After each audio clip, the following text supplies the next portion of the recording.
우리에게 하나님께서 주시는 말씀은 히브리서 보겠습니다. 히브리서 11장 1절에서 3절까지 말씀입니다. 히브리서 11장 1절에서 3절까지 말씀입니다. 함께 읽겠습니다. 시작.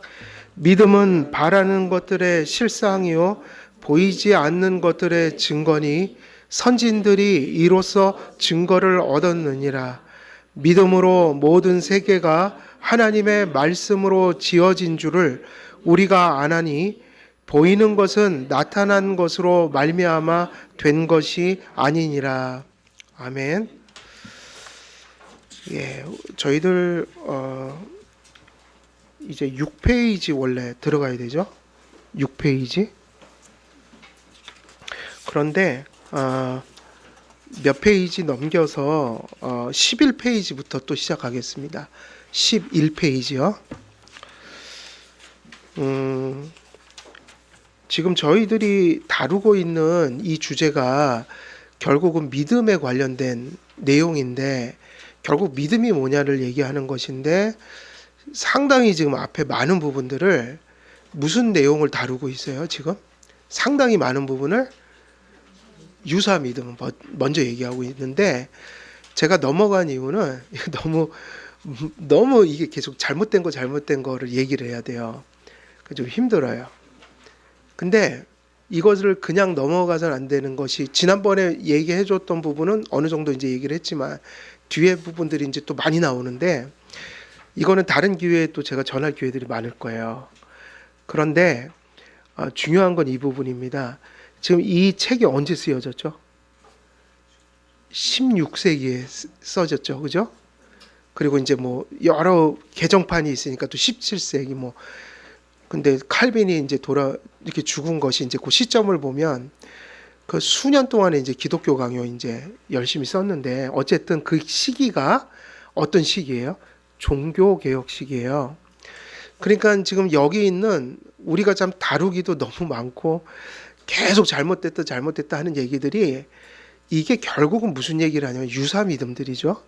왜냐하면 차라리 무당들이 얘기하거나 불교 얘기하고 이러면 그건 타종교니까 유사 믿음이라고 할 수 없어요. 그건 다른 믿음이죠. 그런데 여기서 얘기하는 믿음은 다 어디서 나온 믿음이에요? 교회에서 나온 믿음이에요. 그 시대의 종교개혁 시대에 교회에서 나온 믿음이다. 그래서 여기 있는 내용들을 보면 그때 천주교가 어떤 모습이었는지를 알 수 있어요. 근데 그 천주교가 가졌던 믿음들을 보게 되면 지금 우리가 개신교 속에 일어나는 유사 믿음과 동일한 면들도 있고 또 아닌 것들도 있고, 되게 많은 내용들이 나오는데, 상당히 많은 내용들이 나오는데 이게 물론 중요한 내용이긴 해요. 그래서 나중에 한번 읽어보시고 또 기회가 되면 뭐 다른 시간들에 또 얘기는 하겠지만, 중요한 건 천주교에서 일어났던, 지금 칼빈이 지적하고 있는 게 그 시대의 개혁을 해야 했던 이유들입니다. 이게. 근데 가만히 읽어보면 이게 지금 어디서 일어나고 있어요? 이게 우리 개신교 안에서 일어나고 있다고요. 결국은 그래서 우리가 이제 우리의 사고가 어디로 가야 하냐면 참 잘못된 믿음이 많다는 것이고, 심지어는 그리스도의 이름으로 교회를 세웠지만 중세 시대에는 거의 미신에 가까운 믿음이 돼버렸어요. 그래서 종교개혁이 일어난 거다. 결국은 이런 거 잘못되고 저런 거 잘못되고 따지고 보면 너무 복잡하고 많은데, 결국 이것을 다 우리가 분별하는 게 중요하지만, 이런 것으로부터 우리가 빠져나오고 이것을 개혁하고 이것이 제자리로 돌아가기 위해서는 결국 이 많은 것들을 해결하는 것은 한 가지 길인데, 바른 믿음을 인식하는 길밖에 없는 거죠. 무슨 얘기냐면, 성경이 얘기하는 믿음이 뭔가를 정리하면 수만 가지 잘못된 믿음을 분별해낼 수 있다는 거예요. 그러니까 이 기독교 강요도 지금 그 시대에 유사 믿음이 참 많았는데, 이제는 어디로 가냐면, 제가 좀 넘어왔죠.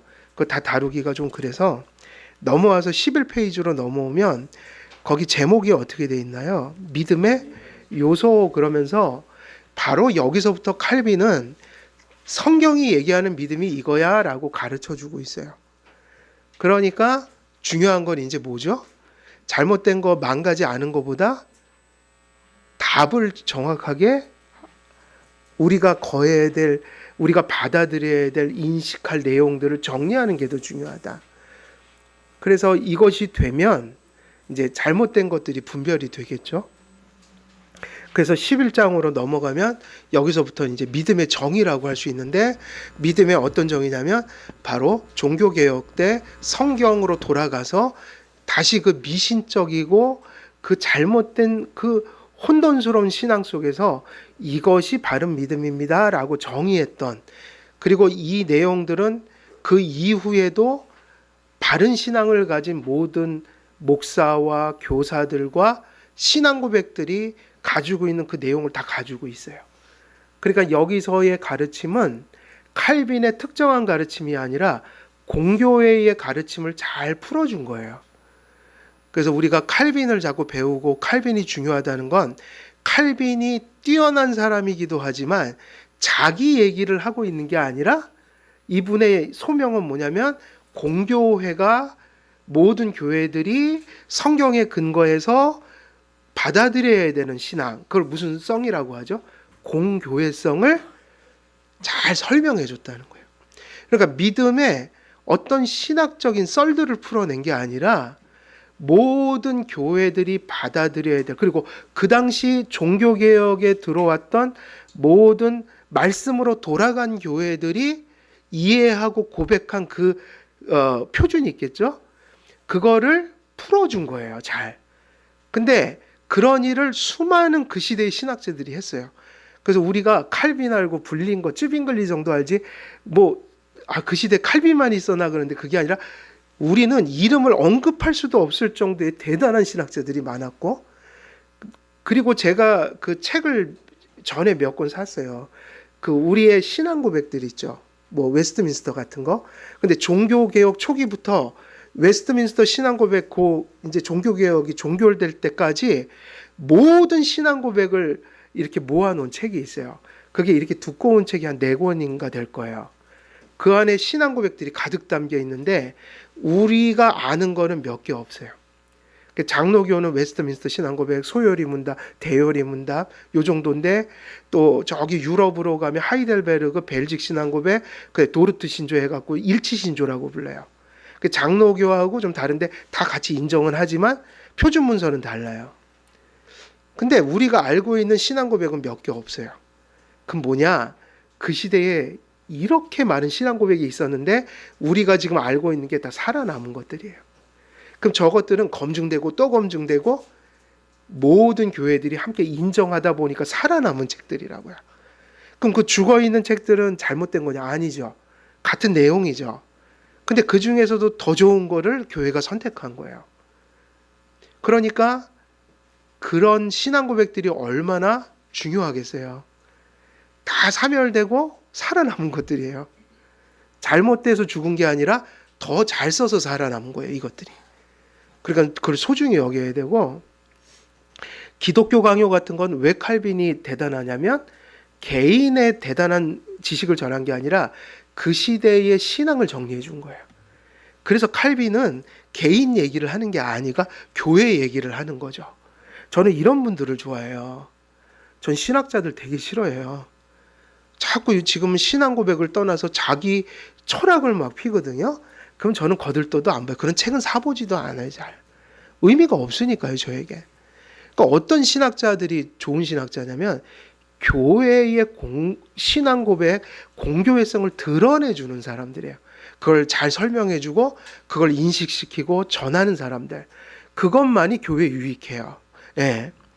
그래서 이 지금 기독교 강요에도 믿음의 요소라고 이런 제목하에서 쓴 내용들은 거의 모든 신앙 고백들과 조직 신학들, 그러니까 정통적인 바른 가르침을 성경에 따라서 하는 거의 모든 책들은 기독교 강요에서 나오는 내용하고 그렇게 다르질 않아요.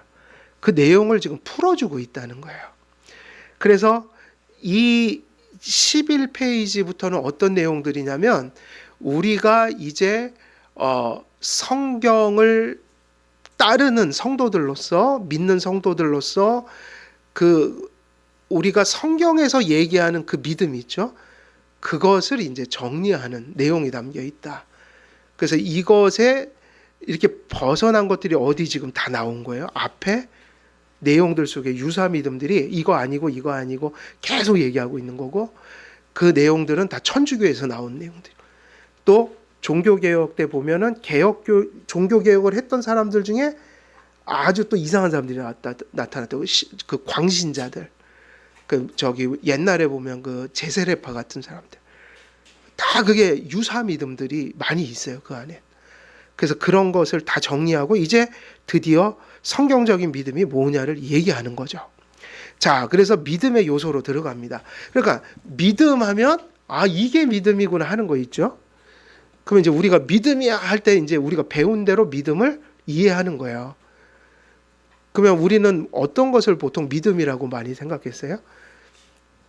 현상을 잘 보는 거, 무슨 현상, 무슨 감정이 막 불 이렇게 타오르듯이 막 타오르는, 그러니까 그런 측면에서의 체험, 무슨 현상, 뭐 그리고 또 어떤 분들은 행위가 또 믿음의 그 본질이 돼 있어 갖고 그냥 도덕이 그냥 믿음인 거예요. 착하게 정의롭게. 그래서 막 행동을 하는데 그럼 내가 믿음이 있다.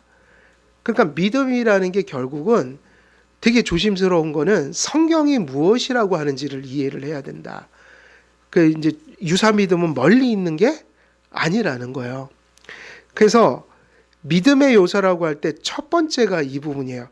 믿음을 뭐라고 불렀죠? 그 1번은 믿음은 지식이라고 했어요. 믿음은 지식을 벗어날 수가 없어요.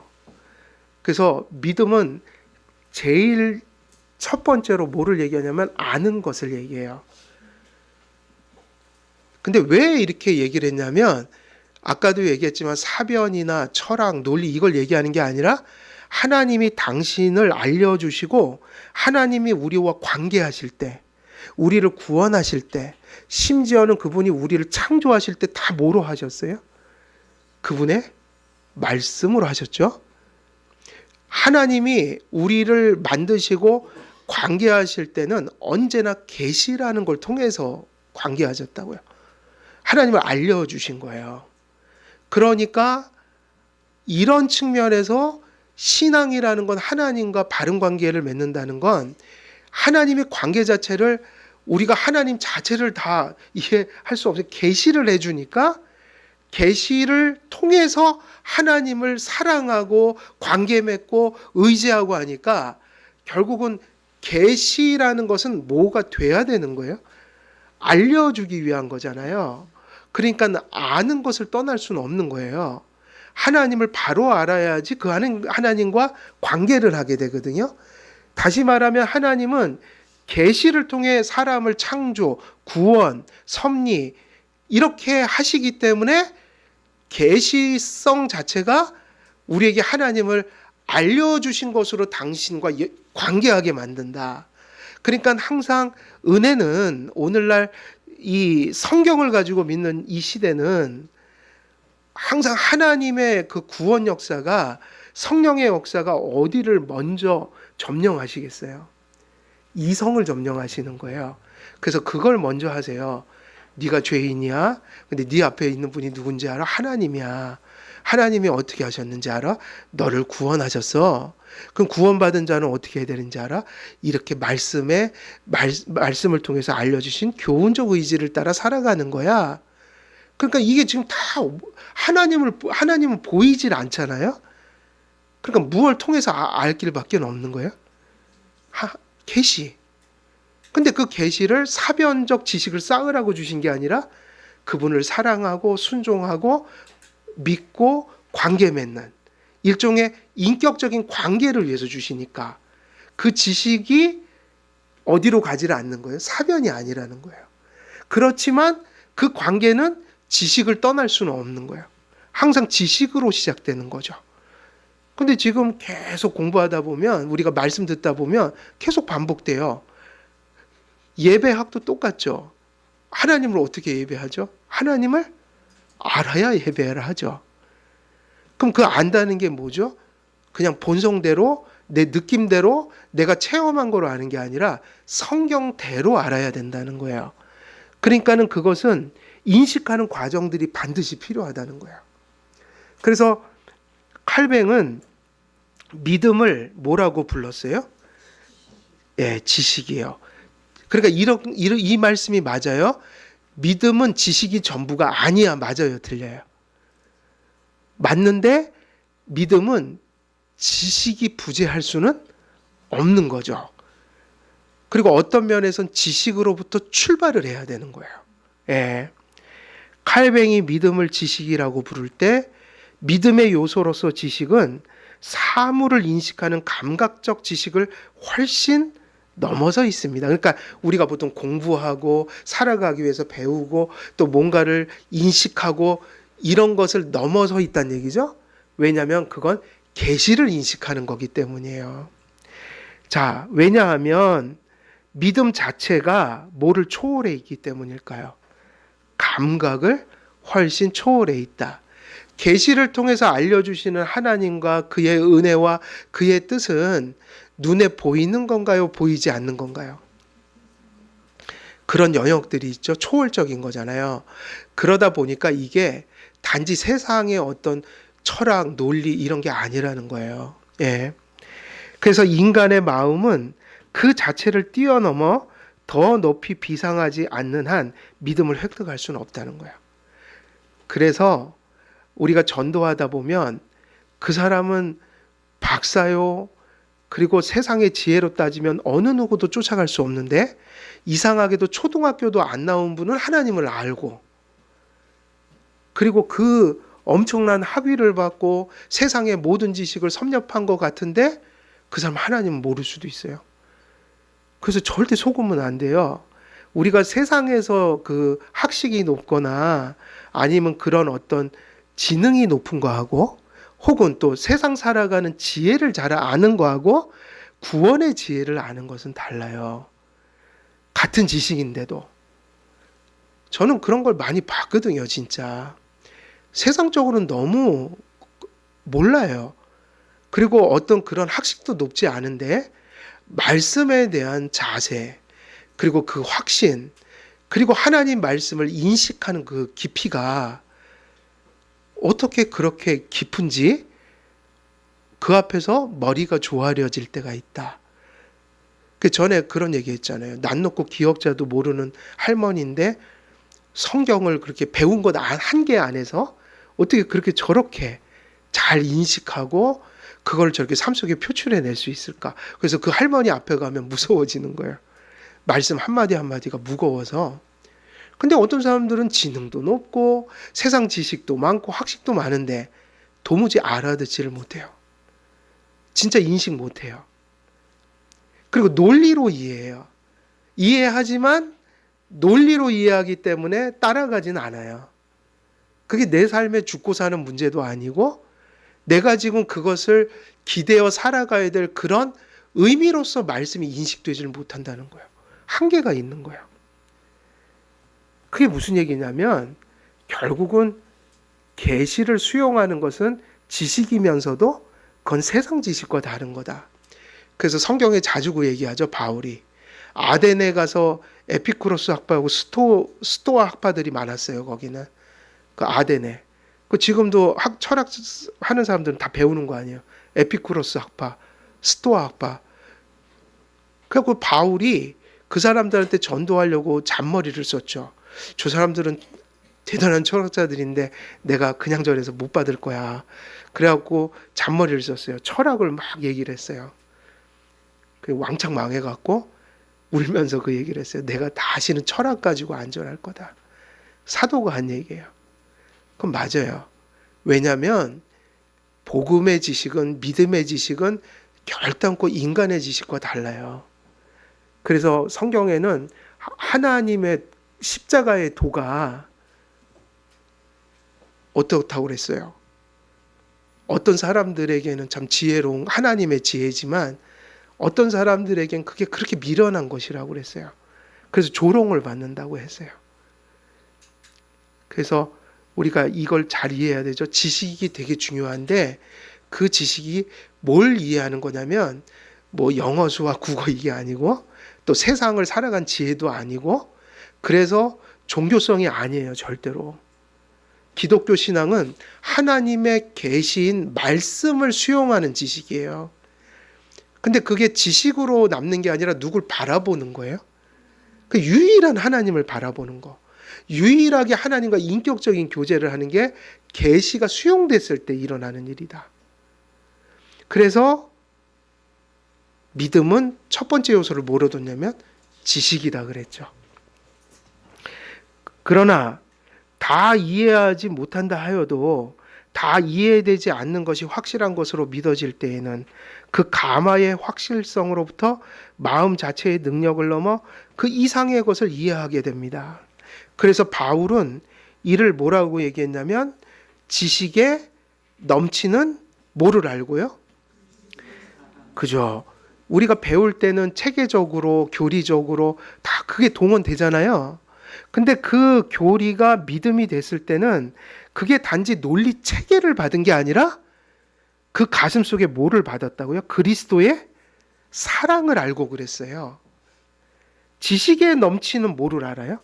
지식은 맞는데 그 지식은 지식 체계를 우리에게 주는 게 아니라 하나님을 준다 이거예요. 그래서 우리가 이런 태도가 늘 강조돼야 돼요. 우리가 많은 걸 배워도 지식 체계를 자랑하지는 말자는 거예요. 그건 많을 수도 있고 적을 수도 있고 사람마다 또 그 지식 체계가 얼만큼 또 갈지 그거는 다 다르죠. 근데 중요한 건 그건 각자 받은 분량대로 가지만 우리가 배운 교리 체계가 계시에 대한 이해라면 그것은 지식 체계로 남는 게 아니라 그리스도의 사랑으로 남아야 되는 거예요. 그래서 그게 힘이 돼갖고 아유 하나님 사랑을 깨달으니까 제가 이렇게 기쁘고 감사하네요. 그래서 이제 아까 그래서 막 예배 드리고 싶고 이게 정상인 거예요.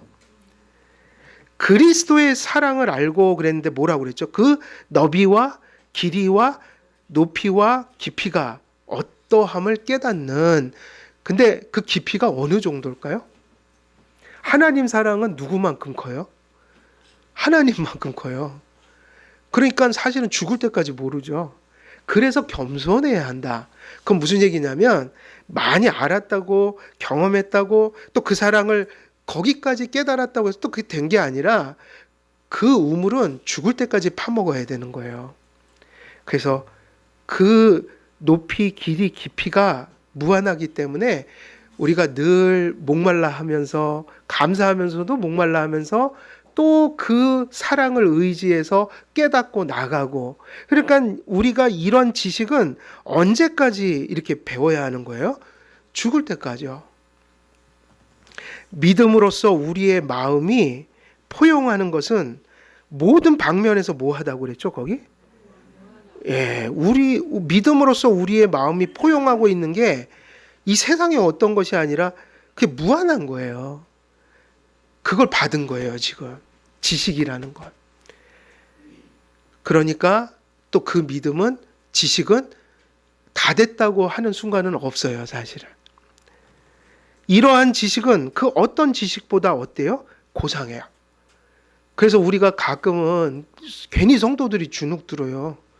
뭐 어디 뭐 그 사람이 뭐 똑똑하고 뭐 어디 대단한 뭐 이렇게 세상적인 뭐 학식을 가지고 있고 그러면 아이고 저분 대단하네요. 그래서 주눅이 들어갖고 전도 안 할 뻔일래 그러는데 그러면 안 되죠. 아니 그 지식이 고상한 게 아니라 무슨 지식이 고상하다고요? 하나님을 아는 지식이. 우리 자녀들도 똑같아요. 이 땅에서는 뭐 이것도 하고 저것도 하고 어떤 것이 좀 있을 수도 있고 모자랄 수도 있지만 아이고 세상 애들 저런 거 하면은 막 부럽잖아요. 그게 아니라 어떤 지식을 우리 자녀들이 가진 거를 감사해야 돼요? 하나님에 대한 지식. 왜냐하면 여기 나와 있잖아요. 그 어떤 지식보다 그리스도를 아는 지식이 뭐한 지식이에요? 고상한 지식이다. 우리 자녀들이 대단한 뭐 저기 뭐 어디 가서 뭐 대단한 거 못해도 야 하나님을 알아 내 자녀는. 그러면요 어디 나온 것보다 더 대단한 거예요. 그게 고상한 거라고요. 그것만 있으면 뭐든지 할 수 있어요. 나머지는 그렇게 중요하지 않아요. 그런 의식은 제가 그냥 빈말로 하는 게 아니라요. 정말 가져야 돼요. 그 의식을. 그래서 엄마들이 왜 성적표 잘 받으면 기분 좋지만 진짜 기쁠 때는 우리 아이가 하나님 말씀을 믿고 고백하고 막 살아가는 게 조금 나타나면 아이고 경사 났다고 그러고 막 어쩌면 저놈의 새끼가 저렇게 살아가나 그러고 막 뽀뽀도 해주고 그래야 된다고요. 저는 막 가은이한테 막 뽀뽀를 막 해줘요. 막 저기 하나님 얘기하면은 아 이거 이뻐라 그러고 막 뽀뽀를 해주는데 그 지식이 가장 고상하다. 예. 이처럼 거듭난 성도들이 믿는 마음으로 인식하는 것들은 중요하죠. 이거는 절대로 세상 지식이 아니라 믿음으로 깨달은 말씀들이에요. 믿음으로. 그래서 그 인식한 것들은 만세로부터 만대로부터 감추어졌던 것들이에요. 이게 스케일이 크죠. 여러분이 지금 예수님 아는 게 엄청나게 감추어졌던 것들이 드러난 거예요. 그 계시라는 말이 무슨 뜻이죠? 그죠? 드러낸다는 뜻이잖아요. 원래 뚜껑을 연다는 말이에요. 레벌레이션이라는 게. 그래서 계시는 감춰져 있던 걸 열어주신다. 여러분 예수님을 아는 것이 엄청난 그 스케일의 축복이에요. 무슨 삼각함수 알고 이런 게 아니라 이건 우리를 영생을 주는 지식이에요. 그게 어떻게 됐다고요? 만세와 만대로부터 감추어져 있어서 하나님이 은혜를 주시지 않은 사람은 지금도 그걸 몰라요. 이건 큰 축복입니다. 우리의 마음은 믿음 안에서 하나님께서 베푸신 성경의 계시와 이제 본론이 들어왔죠. 성경 계시를 통해서만 이것이 가르쳐지고 또 누가 그것을 일깨워 주셔야 돼요? 성령님. 그래서 성령의 조명. 이 초월적 역사를 통해 세상에 속한 것을 이해하는 지각을 넘어선 것들을 믿고 이해하게 된다. 그래서 성도들은요, 죄도 알고, 성도들은 천국도 알고, 성도들은 지옥도 알고, 보이지 않는 하나님도 알고, 더러운 사탄도 알아요. 이거는 논리적으로 안다고 해서 되는 일이 아니에요. 정말 믿어야 된다고요. 근데 그 믿음을 주셨다? 이걸 얼마나 감사해야 됩니까? 믿음이 없이는 그러한 것들을 결코 인식할 수 없어요. 그리고 이런 인식 자체가 믿음 자체예요. 그러니까 믿음은 뭐라고 그랬어요? 지식이라고 했어요. 그런 이유 때문에 성경은 믿음을 뭐라고 자주 표현했다고 그랬어요? 알미라고. 칼뱅이 어떤 자기 깨달은 바를 풀고 있지 않고 성경을 주석해서 나온 결과라고요. 성경은 분명히 이렇게 얘기해요. 그래서 이스라엘 백성이 타락할 때 늘 선지자들이 외쳤던 얘기 중에 하나가 뭐죠? 너희들 여호와께 돌아와라는 말도 많이 하죠. 그때 하는 얘기가 뭐냐면 힘써 여호와를 알라. 그럼 왜 타락한 거예요? 여호와를 몰랐기 때문이에요. 하나님이 그들의 조상들에게 여호와를 알려줬잖아요. 근데 놀랍게도 가나안 땅에 들어가자마자 사사기가 나오는 거 보면 사사기 때부터 그 자손들은 하나님을 떠났어요. 그래서 거기서 뭐라고 얘기하냐면 사사기의 모든 문제의 본질은 이겁니다. 성경, 아까 오늘날은 성경인데 그때 하나님 말씀이죠. 그러면 뭐라고 했냐면 각자의 소견대로 행했다 이렇게 돼 있어요. 각자의 소견대로 행했다는 것은 누구 말씀이 아니라 하나님 말씀이 아니라 자기 뜻대로 행했다. 여기서부터 모든 문제가 발생했어요. 그래서 안다는 것은 신앙적인 얘기면서 안다는 것은 도덕적인 얘기이기도 한 거예요. 기독교 윤리. 그러니까 하나님이 죄짓고 타락하고 악한 짓을 할 때 하나님 잘 믿고 선하게 살고 하나님과 바른 관계 맺으라는 걸 바로 이 믿음의 한 요소를 통해서 던지신 거예요. 선포하신 거예요. 뭐라고 그 회개를 촉구했냐면 여호와를 너희들이 잃어버렸다. 여호와께 무지해졌다. 너희 조상들은 하나님을 알았지만 너희들은 지금 누굴 모른다는 거예요? 하나님을 모른다. 그러니까 오늘날 같으면 예배드리고 성경 공부하면서 누구를 다시 알아라? 하나님을 알아라 이 얘기를 하고 있는 거라고요. 그것이 하나님 앞에 내가 생명을 얻고 변화되고 거룩한 삶으로 들어가는 첫 번째 관문인 거예요. 그래서 왜냐하면 믿음을 통해서만 초월적이고 영적인 그리스도에게 속한 진리가 죄인들에게 어떻게 되기 때문이에요? 인식되기 때문이에요. 그래서 과거에 우리 한국교회도 믿음이 다 이렇게 이해가 됐잖아요.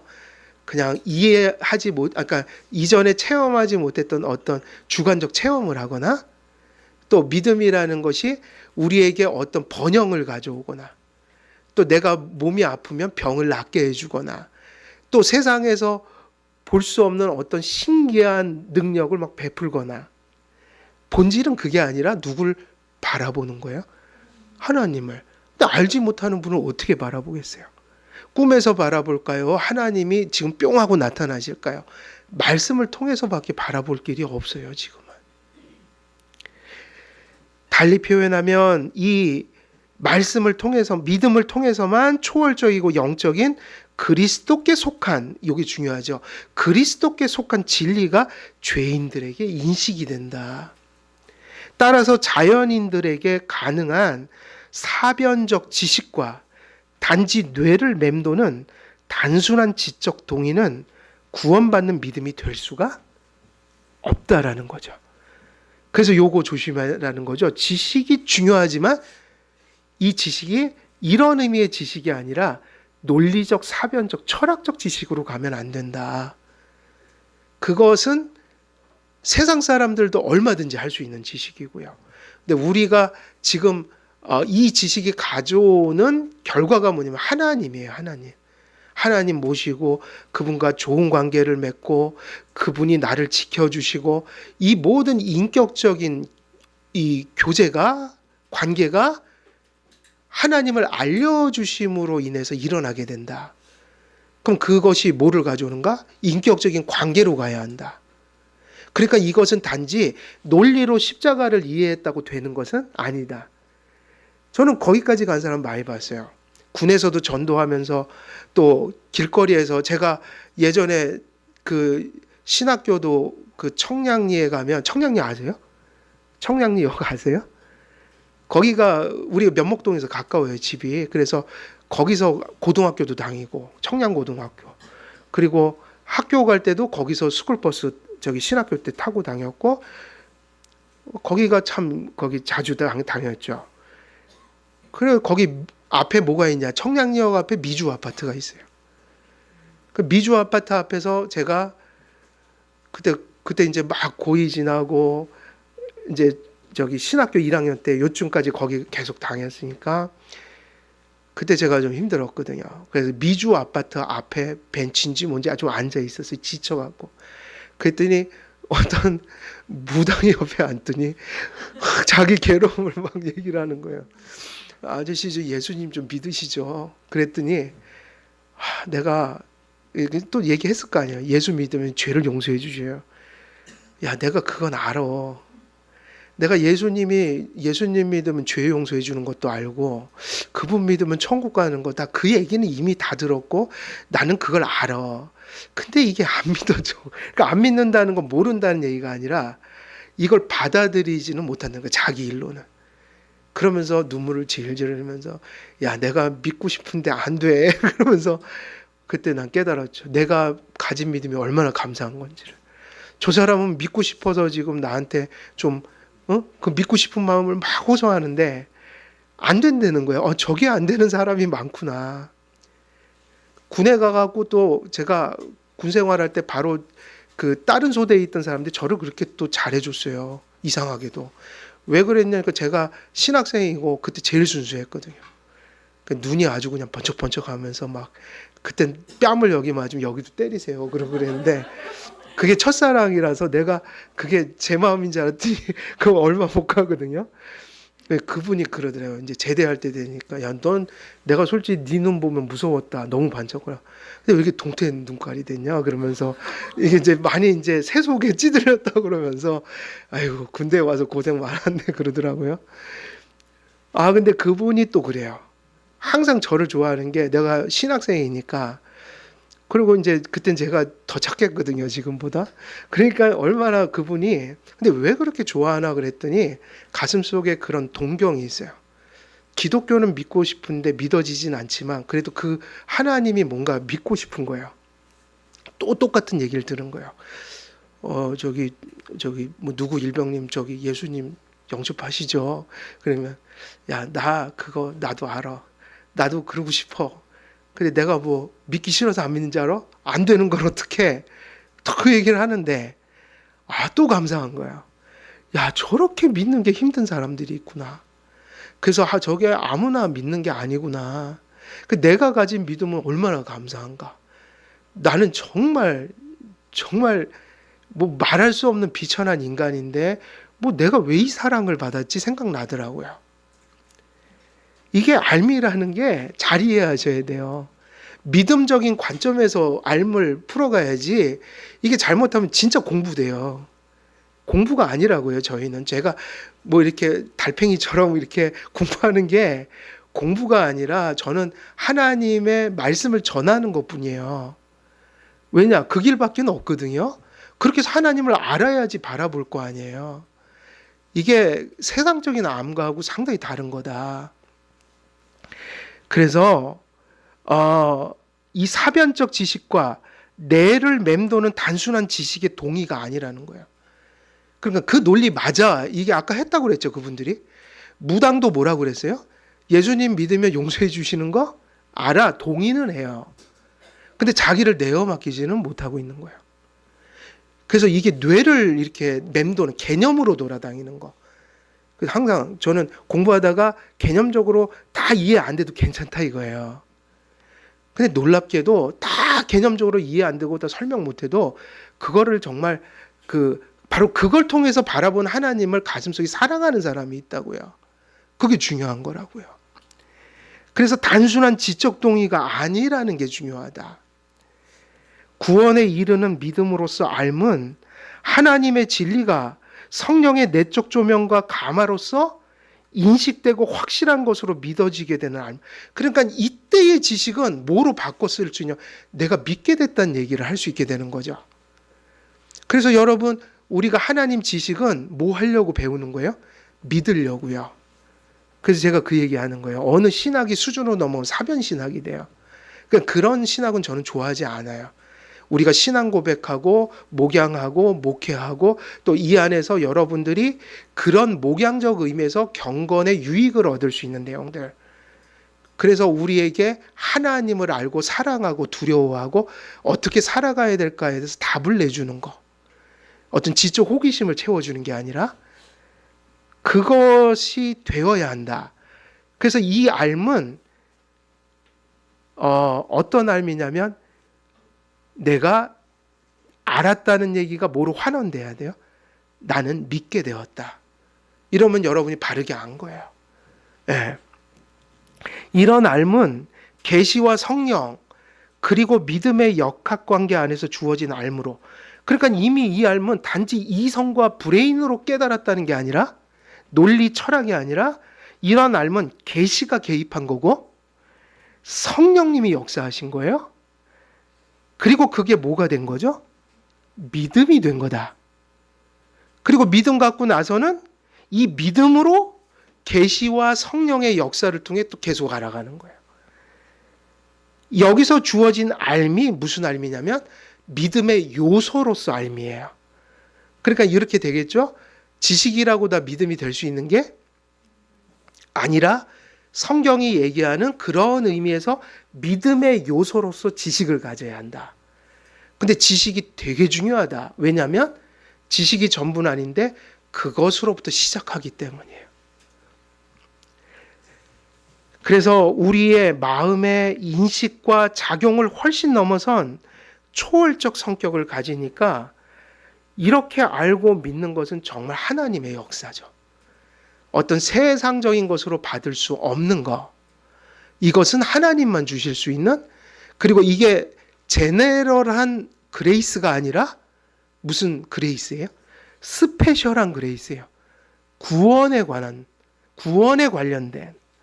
따라서 하나님과 그분의 뜻과 그분의 은혜를, 그러면 이제 요 내용이 항상 반복되는데, 하나님, 그리고 하나님의 뜻, 그리고 정말 중요한 거 뭐예요? 하나님의 은혜. 이것을 성경을 떠나서 알 수 없고, 성령님의 은혜를 떠나서 알 수 없고, 이것은 믿음을 떠나서 알 수가 없는 것이니까, 이것을 온전히 알고 믿기 위해서 우리는 성경과 성령님의 조명과 믿음이 어떻다는 거죠? 절실한 겁니다. 이렇게 결론을 냈어요. 여기까지가 지식이죠. 그러면 지식만 이제 얘기하고 나면 안 되겠죠. 믿음은 지식만 가지고 되는 게 아니니까 확신과 신뢰, 이걸 이제 그 안에 들어오면서, 그리고 이제 마지막 우리가 한 가지 얘기할 것은 믿음, 확신, 그 다음에 신뢰가 세 가지 요소인데, 이 세 가지는 사실은 인격적으로 하나일까요? 세 가지일까요? 하나예요. 그래서 그런 건 없어요. 지식만 있고 확신도 없고 신뢰도 없고 이런 것도 없고, 지식은 없는데 신뢰와 확신만 있고 이런 것도 없어요. 우리가 어떤 게 강렬하게 조금 더 인식되는 그런 게 나타나는 건 있을 수 있어도, 사실은 인격은 하나이기 때문에 구원받는 믿음은 결국 지정의가 다 누구를 향하는 거죠? 하나님을. 결국 그 결론을 잘 전제하고 가야 돼요. 그렇지 않으면 지식 따로, 어떤 정서 따로, 의지 따로 이렇게 분리가 되면 그건 믿음이 아닌 거예요. 우리가 그냥 느끼지 못할 뿐이지, 구원받는 믿음은 지정의가 다 하나로 누구를 지향하는 거냐면 하나님을 향하는 거다. 이게 믿음이다. 근데 오늘은 이제 한 요소만 말씀을 드렸죠. 그것은 지식이다. 그래서 이 지식은 인식 속에서 우리에게 나타나는 믿음의 어떤 한 부분이다. 이렇게 표현을 하면 될 것 같아요. 자, 그래서 오늘 결론을 얘기를 하면, 이 지식이 계시에 근거한 거니까 우리가 하나님을 안다고 할 때 결국 그 하나님을 아는 것이, 그것이 은혜라고 한다면 결국 무엇이 그 알물, 정당한 알무로 그거를 승인해 주는 걸까요? 그건 이제 한 가지밖에 없죠. 성경적인 내용을 가지고 있느냐 이거예요. 그 알미 성경으로부터 온 것이냐, 성경의 내용을 구성하느냐. 그러니까 우리 교회에서 얘기하는 알은 종교적인 깨달음하고 다른 거죠. 종교적 깨달음은 계시가 없어요. 종교성에서 오는 거지. 그러나 우리가 구원받는 믿음은 말씀이 믿어지는 역사예요. 하나님의 계시가 믿어지는 역사다. 여기까지 오늘 하면 될 것 같습니다. 제가 기도하고 마치겠습니다. 살아계신 하나님 아버지, 세상에 또 많은 교회들 속에 유사 믿음이 팽배해 있습니다. 저희들 그러한 유사 믿음을 잘 분별케 하시되, 성경이 말씀하시는 참된 믿음을 우리 속에 소유할 수 있도록 하나님께서 역사해 주시기를 원합니다. 아버지 하나님께서 진정한 믿음은 알미라고 했는데, 그 알미, 하나님의 계시, 말씀과 성령의 조명과 또 믿음 속에서 우리에게 구원의 역사로 다가오는 그러한 알미 되어 그 지식이 하나님을 바라보고 사랑하고 또 주님과 아름다운 언약의 관계를 맺는 데 나아가는 그러한 지식이 될 수 있도록 하나님, 모든 성도들의 심령 속에 역사하여 주옵소서. 아버지 하나님께 감사드리오며 우리 주 예수 그리스도의 이름으로 기도드리옵나이다. 아멘.